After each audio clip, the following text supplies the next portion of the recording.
샬롬, 복된 금요일 아침입니다. 오늘은 넘어짐의 반복이라는 제목으로 역대하 20장 31절로 37절 말씀을 함께 나누고자 합니다. 여호사밧 왕의 마지막 기록이 담겨져 있습니다. 그런데 오늘 본문에 보면 좋은 이야기도 있지만 나쁜 이야기도 있습니다. 먼저 좋은 이야기부터 보실까요? 32절을 보십시오. 여호사밧이 그의 아버지 아사의 길로 행하여 돌이켜 떠나지 아니하고 여호와 보시기에 정직하게 행하였으나. 자, 아버지 아사, 우리는 알고 있습니다. 하나님 앞에 엎드림으로 20년의 태평성대가 남유다 가운데 이루어졌습니다. 얼마나 좋습니까? 부국강성이 이루어졌습니다. 샬롬의 은혜들을 온 백성들이 마음껏 누리고 있었습니다. 하지만 마지막 5년 기억나십니까? 하나님 앞에 그 온전함의 이야기가 점점 더 사라지고 있는 것입니다.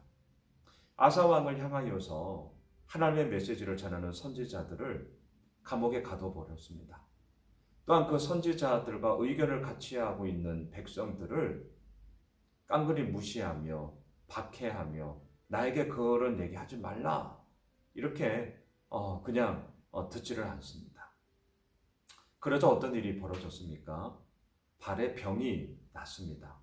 그런데 이게 웬일입니까? 이 발에 병이 난 것이 아주 심각한 중병으로 이어지는 겁니다. 그때 아사 왕은 어떻게 했냐고요? 하나님께 구하지 아니하고 의원에게 구하였더라, 이렇게 되어져 있습니다. 하나님께도 구해야 되고요, 의원에게도 구해야죠. 요즘 우리 성도님들의 부모님들을 위하여서 기도하고 있는 제목들이 있습니다. 우리는 기도하는 것입니다.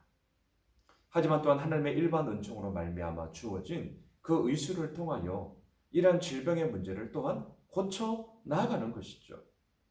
아사 왕은 분명 하나님께도 기도해야 됐고 의원에게 구함으로 인하여서 자신의 이 병듦을 치유하며 회복해야 했었습니다. 하지만 하나님께 구하지 않았습니다. 그 결과 발병한 지 2년 후 그 병으로 인하여 목숨을 잃게 되었음을 우리는 이미 보았습니다. 자, 오늘 본문 32절에서 그 얘기를 하는 것이죠. 다행히도 아버지 아사의 길로 행하지는 않았습니다.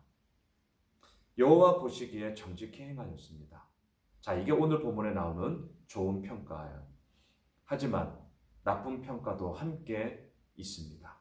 이게 우리의 마음에 안타까움이 듭니다. 두 가지의 나쁜 게 있습니다. 하나는 산당이었습니다. 하나는 동맹이었습니다. 자, 산당과 동맹.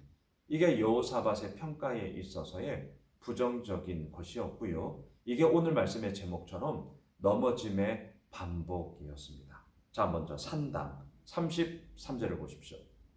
산당만은 철거하지 아니하였으므로 백성이 여전히 마음을 정하여 그들의 조상들의 하나님께로 돌아오지 아니하였더라. 산당이란 어떤 곳입니까? 말 그대로 여기저기 산에 그 제단을 만들고 예배할 곳을 만들므로 말미암아 거기에서 예배를 했어요. 그런데 중요한 것은 그 예배의 대상이 누구였냐라는 것이죠. 우상이었습니다. 산당은 우상 숭배의 온상이었습니다. 그런데 왜 산당을 제거하지 않았습니까? 종교 편의주의 때문이었습니다. 분명한 것은 예루살렘 성전에 이들은 가야 했습니다. 가까운 곳에 사는 자들은 거리가 가깝기에 그렇게 힘들지 않았습니다. 하지만 먼 곳에 있는 자들이 문제가 되었습니다. 우리가 이렇게 먹고 살기도 바쁜데 언제 거기까지 가냐? 이러한 항변이 여기저기서 나오게 되었던 것이죠. 이것에 대한 해결책으로 무엇을 했습니까? 산당이었어요. 그래? 그렇다면 가까운 곳에 산당을 만들어 예배해라. 예, 취지는 좋습니다.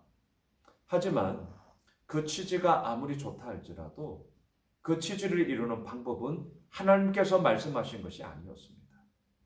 하나님이 왜 몰랐겠습니까? 거리가 먼 사람들이 예루살렘 성전에 온다는 것이 힘들다는 것을 왜 모르셨겠습니까? 그럼에도 불구하고 이 산당은 하나님께로부터 나온 이야기가 아니었습니다. 그 처음을 잘 보십시오. 아니에요. 산당은 우상 숭배를 위한 것이었고요. 산당은 결국 종교 편의주의의 온상이 되어져 버렸습니다.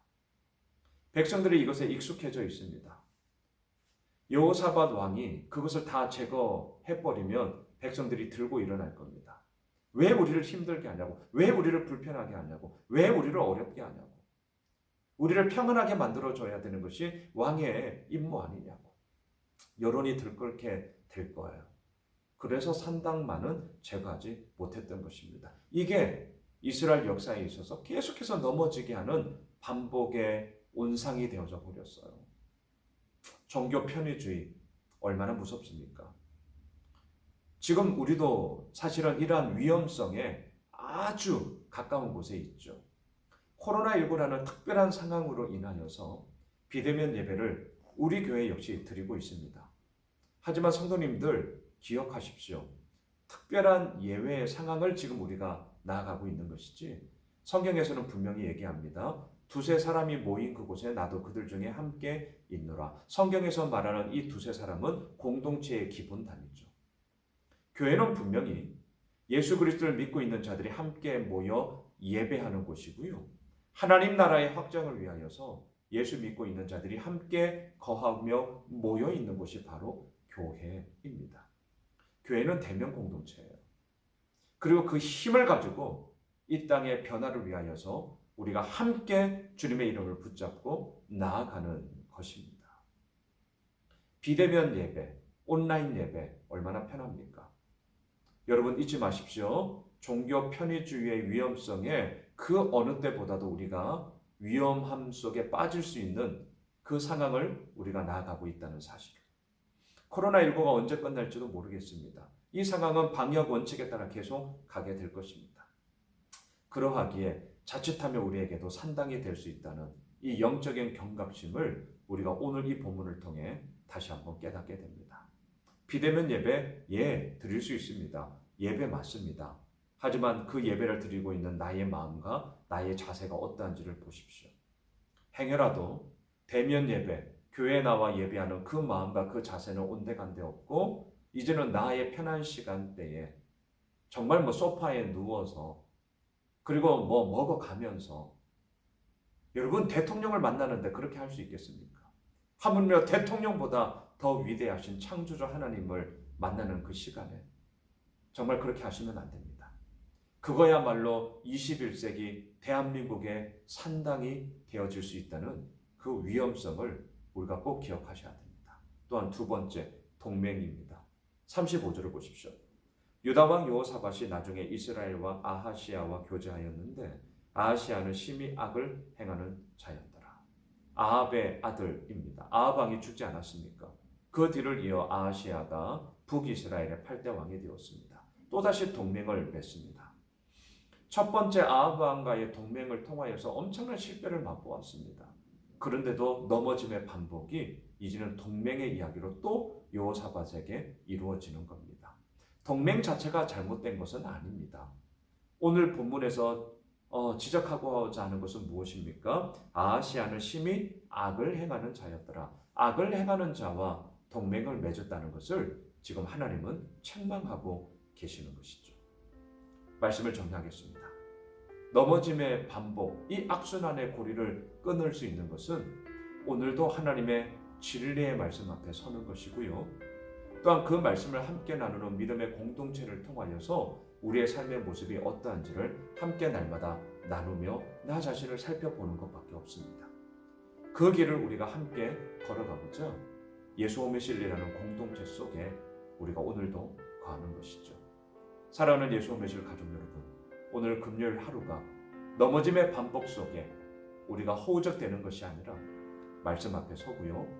믿음의 공동체를 통하여서 이러한 모든 악순환의 고리를 끊고 은혜의 선순환이 이루어지며 아버지께서 이루어 가시는 놀라운 생명의 은혜 속에 함께 거하게 되는 그런 복된 금요일 하루 승리하는 금요일 한 날이 되시길 주님의 이름으로 축복합니다.